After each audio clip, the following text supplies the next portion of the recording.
Hello friends, હું દીપ્તિ વ્યાસ અને તમારું સ્વાગત છે ઇંગ્લિશ ગ્રામરના લેક્ચરમાં. વિદ્યાર્થી મિત્રો, આપણે 3 સિમ્પલ ટેન્સીસ, સાદો વર્તમાનકાળ, સાદો ભૂતકાળ અને સાદા ભવિષ્યકાળનો અભ્યાસ કર્યો. સિમ્પલ ટેન્સીસ, સાદા કાળ, વર્તમાનકાળ, સિમ્પલ પ્રેઝન્ટ ટેન્સ, ભૂતકાળ, સિમ્પલ પાસ્ટ ટેન્સ, ભવિષ્યકાળ, સિમ્પલ ફ્યુચર ટેન્સનો અભ્યાસ કર્યો. એ બધામાં એક વસ્તુ કોમન હતી કે દરેક વાક્યની શરૂઆત તમે હકાર વાક્ય લો છો કે નકાર વાક્ય લો છો કે પ્રશ્ન નકાર લો છો, એમાં શરૂઆત છે ને હંમેશા કર્તાથી થતી, મતલબ કે સબ્જેક્ટથી થતી. આઈ પ્લે ક્રિકેટ, હું ક્રિકેટ રમું છું, હું કરતા. શરૂઆતમાં આઈ આવ્યો, I is a subject. Okay. Rajan drew a rangoli, રાજને રંગોળી દોરી, તો એ રાજન એ સબ્જેક્ટ થયો. બધા જ વાક્યોમાં સબ્જેક્ટ પ્રથમ સ્થાન ઉપર હતો. હવે એ જ વસ્તુ આપણે આજના ટોપિકમાં સમજવાની છે કે જો સબ્જેક્ટ એટલે કર્તાનું સ્થાન કર્મ લે, કોઈ પણ કર્મ લઈ લે કર્તાનું સ્થાન, તો એ વાક્ય રચના કેવી રીતે બને? હવે પહેલું વાક્ય હું બોલું, આઈ પ્લે ક્રિકેટ, હું ક્રિકેટ રમું છું. આઈ સબ્જેક્ટ, પ્લે વર્બ અને ક્રિકેટ ઓબ્જેક્ટ. બીજું વાક્ય બોલી, Rajan drew a beautiful rangoli, Rajan subject, drew V2 એટલે કે ભૂતકાળનું રૂપ, વર્બ, અને અ બ્યુટીફુલ રંગોલી એ વસ્તુ થઈ ગઈ વિદ્યાર્થી મિત્રો ઓબ્જેક્ટ. તો વસ્તુ એ છે કે જો સબ્જેક્ટની જગ્યાએ આપણે ઓબ્જેક્ટ મૂકીને વાક્ય બનાવવું છે તો એ વાક્ય રચના કેવી રીતે પડે? અહીં આગળ એ વાક્ય રચનાના 2 ભાગ પડી જાય છે. જો જે વાક્યની અંદર સબ્જેક્ટ મુખ્ય હોય, મતલબ સબ્જેક્ટ શરૂઆતમાં આવે છે, જે વાક્યમાં સબ્જેક્ટ સક્રિય છે, શરૂઆતમાં આવે એટલે સક્રિય છે, તો એવા વાક્યોને એક્ટિવ વાક્ય કહેવામાં આવે છે. કર્તરી વાક્ય, કર્તા, સબ્જેક્ટ એટલે કર્તા, કર્તા મુખ્ય. અને જે વાક્યોની અંદર ઓબ્જેક્ટ મુખ્ય હોય છે, જે વાક્યની અંદર ઓબ્જેક્ટ મુખ્ય હોય છે, મતલબ કે કર્મ કર્તાની જગ્યાએ આવી જાય, એવા વાક્યને પેસિવ વોઇસ, કર્મણી વાક્ય કહેવામાં આવે છે. એક્ટિવ વોઇસ નું શોર્ટ ફોર્મ એવી, કર્તરી વાક્ય, પેસિવ વોઇસ નું શોર્ટ ફોર્મ પીવી, કર્મણી વાક્ય. તો આ જ વસ્તુ આપણે શીખવાની છે કે કર્તરી વાક્યમાંથી કર્મણી વાક્ય પ્રયોગ કેવી રીતે બનાવવો. તો એના માટે તો સૌથી પહેલા તમામ કાળના તમામ પ્રકારની વાક્ય રચના છે ને, એ વાક્ય રચના તમને આવડવી જોઈએ એક્ટિવ વોઇસની. ઓકે. હવે કઈ વાક્ય રચના આપણે શીખ્યા? તો 4 શીખ્યા. અફર્મેટિવ સેન્ટેન્સ હકાર વાક્ય, નેગેટિવ સેન્ટેન્સ નકાર વાક્ય, ઇન્ટરોગેટિવ સેન્ટેન્સ પ્રશ્ન વાક્ય અને ઇન્ટ્રોનેગેટિવ પ્રશ્ન નકાર વાક્ય. આ 4 વાક્ય રચના આપણે શીખ્યા. હવે એ સિવાયના 15 જેટલા આપણે WH વર્ડની વાક્ય રચના શીખ્યા છે, એનું પણ પેસિવ બને. બરોબર છે? તો એ જ વસ્તુ આપણે અહીંયા આગળ શીખવાની છે. તો સૌથી પહેલા તો આપણે એક્ટિવ વાક્ય રચના જોઈએ વાક્યની સાથે. હવે હું અહીંયા આગળ લખું કે ભાઈ સોનલ ઇટ્સ અ બનાના. તો સૌથી પહેલા તો આ વાક્યની અંદર કોણ શું છે ને એ વસ્તુની તમને ખબર હોવી જોઈએ. અહીં આગળ આ વાક્યમાં આપણો આ સબ્જેક્ટ છે, આ વર્બ છે, આ ઓબ્જેક્ટ છે, અને જો એવરીડે લખું તો એવરીડે એ વસ્તુ થઈ ગઈ અધર વર્ડ. આપણે અહીંયા લખી જ નાખીએ, બનાના એવરી ડે, આ વસ્તુ થઈ ગઈ આપણી અધર word. Sonal eats banana every day. Sonal is subject, eats એટલે ખાય છે એ verb, a banana એક કેળું એ આપણું object એટલે કે કર્મ, અને every day એ સમય સૂચક શબ્દ છે એ other word. બરોબર, આ આપણી એક્ટિવ વાક્ય રચના થઈ, હકાર વાક્ય રચના. વાક્ય રચના કેવી રીતે બનશે? Subject plus verb plus object plus અધર વર્ડ. અહીંયા આગળ કોણ ખાય છે ને એ આપણો સબ્જેક્ટ થયો, સોનલ ખાય છે એ મુખ્ય થયો. હવે એમાં ઓબ્જેક્ટ કયો છે, કર્મ કયું છે? તો ભાઈ એ કર્મ છે એ છે બનાના. આ આપણું કર્તરી વાક્ય થઈ ગયું. ખાસ આ સિક્વન્સ યાદ રાખવાની, પહેલું સબ્જેક્ટ, બીજું વર્બ અને ત્રીજું ઓબ્જેક્ટ. હવે આ જ વાક્યને આપણે કર્મણી વાક્યમાં ફેરવવું હોય તો સૌથી પહેલો ફેરફાર શું થાય? તો અહીંયા આગળ આવશે સબ્જેક્ટ મુખ્ય, અહીંયા આગળ આવશે ઓબ્જેક્ટ મુખ્ય. બરોબર, સૌથી પહેલા તો કર્તાનું સ્થાન કર્મ લે છે. એટલે હું અહીંયા આગળ લખું કે ભાઈ Sonal eats an apple every day, full stop. Sonal eats an apple every day. હવે આ જે વસ્તુ છે વિદ્યાર્થી મિત્રો, એમાં સોનલ આપણો સબ્જેક્ટ છે અને એન એપલ એ આપણું ઓબ્જેક્ટ છે. કર્તરી વાક્યમાં સબ્જેક્ટ મુખ્ય હોય, કર્મણી વાક્યમાં ઓબ્જેક્ટ મુખ્ય હોય.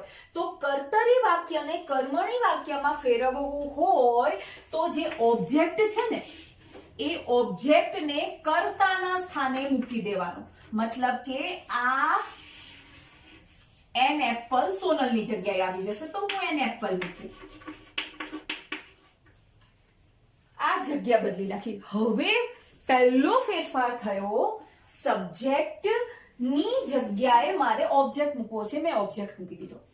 પછી બીજો પોઈન્ટ છે વિદ્યાર્થી મિત્રો, એ બીજો પોઈન્ટ છે તમારે ઓબ્જેક્ટનું વચન જોવાનું અને આખા વાક્યનો કાળ. ઓબ્જેક્ટનું વચન એટલે ઓબ્જેક્ટ તમારું એક વચનમાં છે કે બહુવચનમાં છે એ જોવાનું, અને બીજું વાક્યનો કાળ. હવે અહીંયા આગળ લખ્યું છે eats. eats એટલે ખાય છે, તો એ સાદો વર્તમાન કાળ થયો. તો તમને ખબર પડી ગઈ કે કાળ સાદો વર્તમાન કાળ. અને અહીંયા આગળ એપલ છે એ એપલ કયા વચનમાં છે, એક વચનમાં છે કે બહુવચનમાં છે? તો ભાઈ અહીંયા આગળ એન એપલ લખ્યું છે, એક સફરજન. તો એના હિસાબથી તમારે ટુ બી નું વર્તમાન કાળના રૂપ લેવાના. આપણે અહીંયા આગળ ટુ બી ના વર્તમાન કાળના રૂપ લઈ. ટુ બી ના વર્તમાન કાળના રૂપ એટલે તો ભાઈ વિદ્યાર્થી મિત્રો, ટુ બી ના વર્તમાન કાળ, ટુ બી શું છે? તો ભાઈ પ્રાથમિક સહાયકારક ક્રિયાપદ છે, અને પ્રાથમિક સહાયકારક ક્રિયાપદમાં એના રૂપ છે એમ, ઇઝ અને આર.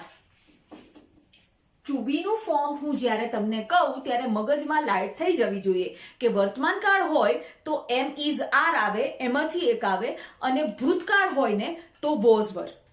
બરોબર છે? તો અહીંયા આગળ તો કાળ વર્તમાન કાળ છે, અને એપલનું વચન એ એક વચન છે, તો એન એપલ સાથે આ ત્રણમાંથી શું આવે? તો ભાઈ ઇઝ આવે, એપલ ઇઝ. તો એન એપલ ઇઝ. પછી તમારે વર્બને પકડવાનું. હવે અહીં આગળ વર્બ શું છે? ઇટ્સ. ઇટ્સ એટલે ખાય છે. એ વર્બને તમારે કેવી રીતે ફેરવવાનું, ક્યાં ફેરવવાનું? તો ભાઈ એ વર્બ છે એ વર્બ નું તમારે ભૂતકૃદંત લેવાનું. હવે ભૂતકૃદંત આપણે સમજીએ.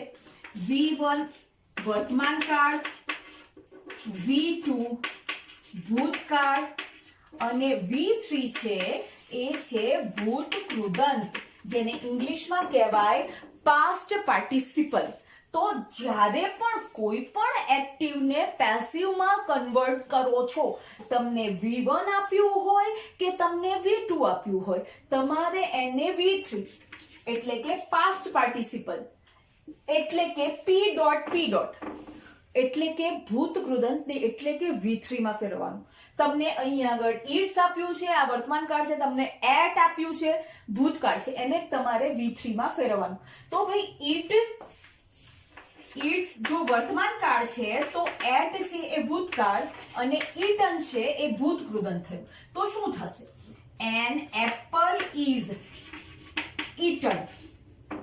આટલું થઈ ગયા પછી વિદ્યાર્થી મિત્રો, તમારે જે કોઈ કર્તાનું નામ આપ્યું છે એ કર્તાના નામની આગળ બાય લગાવીને એ કર્તાને મૂકી દેવાનું.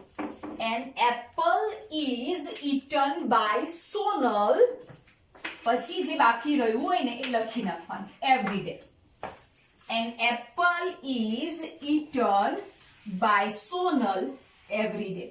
હવે તમે જુઓ, વાક્ય રચના સમજો. અહીં આગળથી હું જોઉં, આ છે subject plus verb V1 plus object plus અધર વર્ડ. બરોબર છે? હવે અહીંયા જુઓ, આની વાક્ય રચના જુઓ. આ આપણું AV છે. હવે આપણું PV જુઓ. An apple ઓબ્જેક્ટ, પછી પ્લસ ટુ બી, પ્લસ આ V3, પ્લસ આ બાય OC. OC એટલે ઓબ્જેક્ટિવ કેસ. ઓબ્જેક્ટિવ કેસ એ હમણાં હું તમને સમજાવું છું, પણ બાય કરીને OC અથવા તો સબ્જેક્ટ અને પ્લસ અધર વર્ડ. આ રીતે વાક્ય રચના બની એક્ટિવની. એક્ટિવ વાક્ય રચના કઈ હતી? પેસિવની વાક્ય રચના બની. એક્ટિવ કઈ હતી? Subject plus verb plus object plus અધર વર્ડ. અહીં આગળ ઓબ્જેક્ટ સબ્જેક્ટની જગ્યાએ ઓબ્જેક્ટ, વર્બની જગ્યાએ ટુ બી પ્લસ V3. ટુ બી વર્તમાન કાળમાં એમ ઇઝ આર લો, ભૂતકાળ હોય તો વોઝ વર લો. વચન પ્રમાણે, કોના વચન પ્રમાણે? ઓબ્જેક્ટના વચન પ્રમાણે. અહીં આગળ એપલ્સ હોય ને તો અહીં આગળ આર આવે. અહીં આગળ આર આવે. બરોબર છે? તો ભાઈ N apple is V3. It V1 હતું, એનું મેં V3 કર્યું. બાય કરીને સબ્જેક્ટ મૂકી દો. Bye Sonal every day રીતે એક્ટિવનું પેસિવ થાય છે. હવે મેં તમને અહીં આગળ કીધું કે ભાઈ બાય OC. તો બાય OC છે એ બાય OC ને કોના માટે લીધું? તો OC એટલે ઓબ્જેક્ટિવ કેસ. ઓબ્જેક્ટિવ કેસ એટલે કર્મ વિભક્તિ. તો એ કર્મ વિભક્તિમાં કેવી રીતે તમારે ચેન્જ કરવાનું એ આપણે સમજીએ. તમને એક્ટિવ વાક્યની અંદર સબ્જેક્ટ તરીકે I આપ્યું છે, તો એ પેસિવ વાક્યમાં એને તમારે લખવાનું બાય. OC તરીકે શું લેશો? તો I ની કર્મ વિભક્તિ બાય મી થશે. U ની કર્મ વિભક્તિ બાય યુ થશે. V ની કર્મ વિભક્તિ બાય અસ થશે. ધેની કર્મ વિભક્તિ બાય ધેમ થશે. હીની કર્મ વિભક્તિ બાય હિમ થશે. શીની કર્મ વિભક્તિ બાય હર થશે. અને ઈટની કર્મ વિભક્તિ થશે બાય ઈટ. હવે આનું ગુજરાતી. એક્ટિવ વાક્યમાં હું, તો પેસિવ વાક્યમાં મારા દ્વારા. એક્ટિવ વાક્યમાં યુ, તો પેસિવ વાક્યમાં તારા દ્વારા. અમે, અમારા દ્વારા. તેઓ, તેઓ દ્વારા અથવા તો તેમના દ્વારા. તે, તેના દ્વારા. તે, તેના દ્વારા. તે, તેના દ્વારા. તો આ તમારે યાદ રાખવું પડશે. I by me, you by you, we by us, they by them, he by him, she by her, it by it. બરોબર, આ વસ્તુ તમારે યાદ રાખવી પડશે.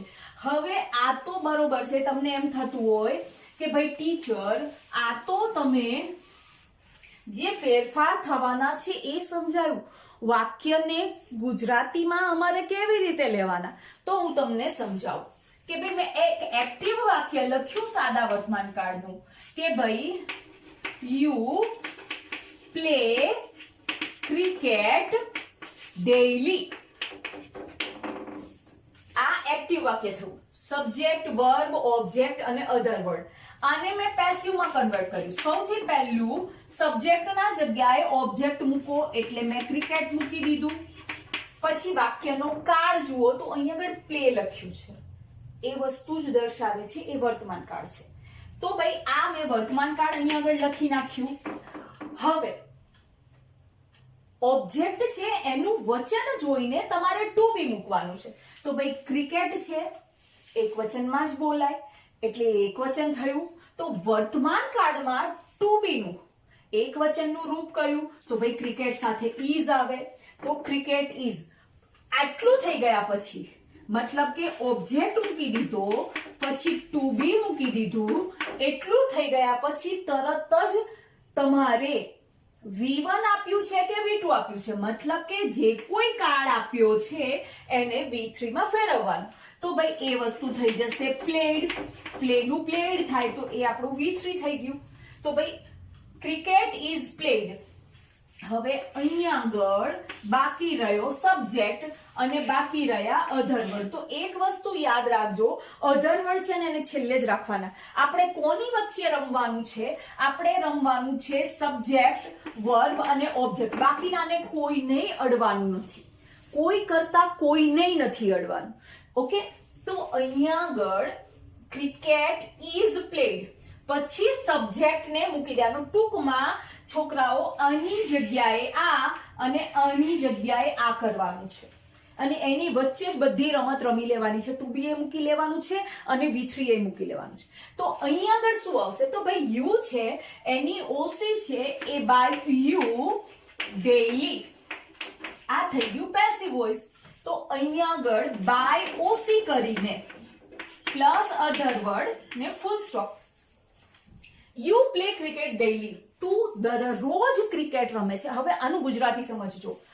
ક્રિકેટ દરરોજ તારા દ્વારા રમાય છે. ક્રિકેટ સબ્જેક્ટ શું, તું દરરોજ ક્રિકેટ રમે છે. એક્ટિવ વાક્ય કયું હતું, તું દરરોજ ક્રિકેટ રમે છે. તું દરરોજ ક્રિકેટ રમે છે. પેસિવ વાક્યનું ગુજરાતી કેવી રીતે થશે, તુંની જગ્યાએ ક્રિકેટ આવી જશે. ક્રિકેટ દરરોજ તારા દ્વારા રમાય છે. આ વાક્ય રચના આ રીતની થઈ જશે. ક્રિકેટ તારા દ્વારા દરરોજ રમાય છે, આ રીતે થશે. આઈ ઈટ એન એપલ, હું સફરજન ખાઉં છું. An apple is eaten by me, મારા દ્વારા સફરજન ખવાય છે. શી, આપણે આ બધા વાક્યોને છે ને લખીને કરીએ. જો આઈ eat an apple daily. તો આ વસ્તુ શું થશે, an apple. કર્મ મૂક્યું, કર્મ એક વચન છે અને વર્તમાન કાળ છે તો is.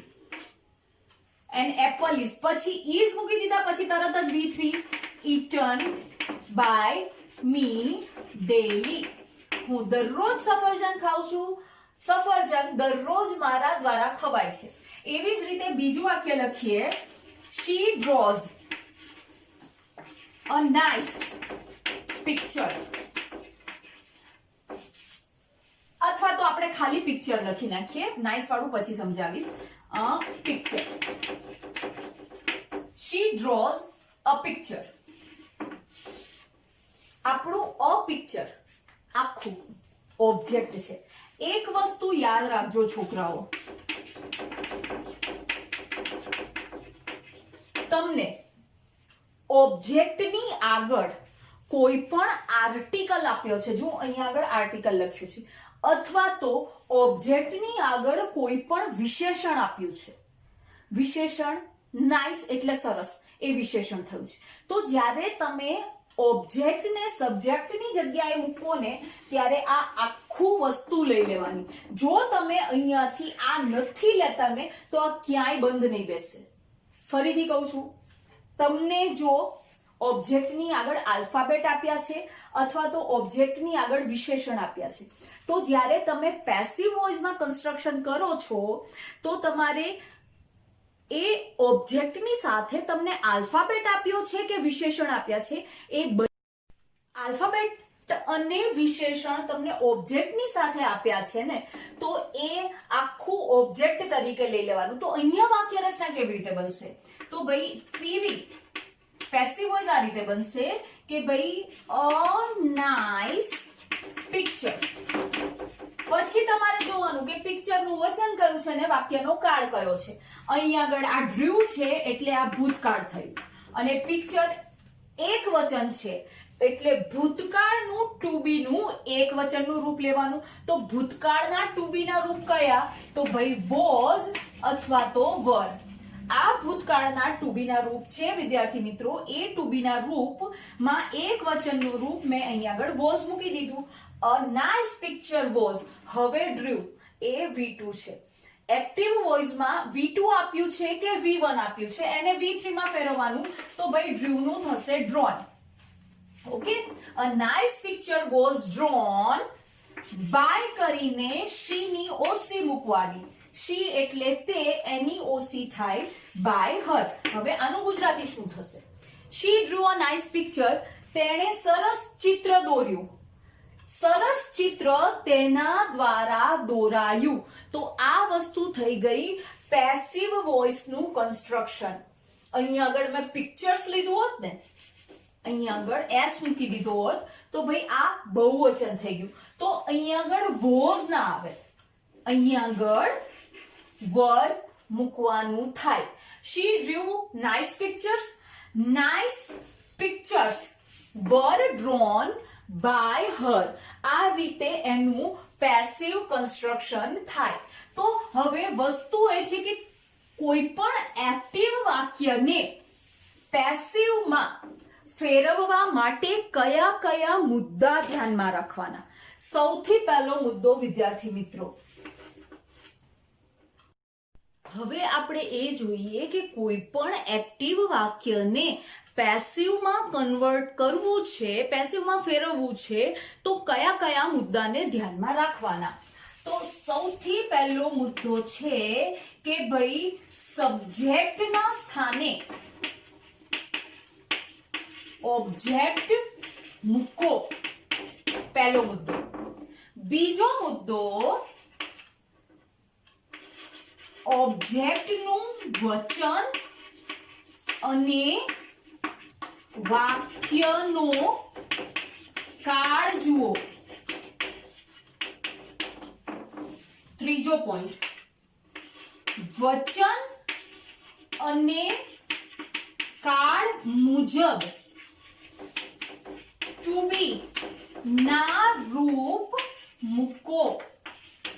વચન અને કાળ મુજબ ટુ બી ના રૂપ મૂકો. ચોથું,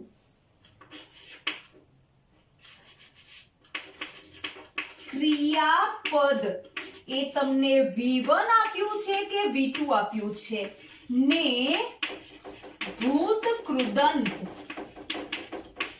V3 માં ફેરવો. ને પાંચમો મુદ્દો, કર્તાની કર્મ વિભક્તિ બાય પછી મૂકો. આ 5 મુદ્દાની અંદર આખું એક્ટિવ પેસિવ સમાઈ જાય છે.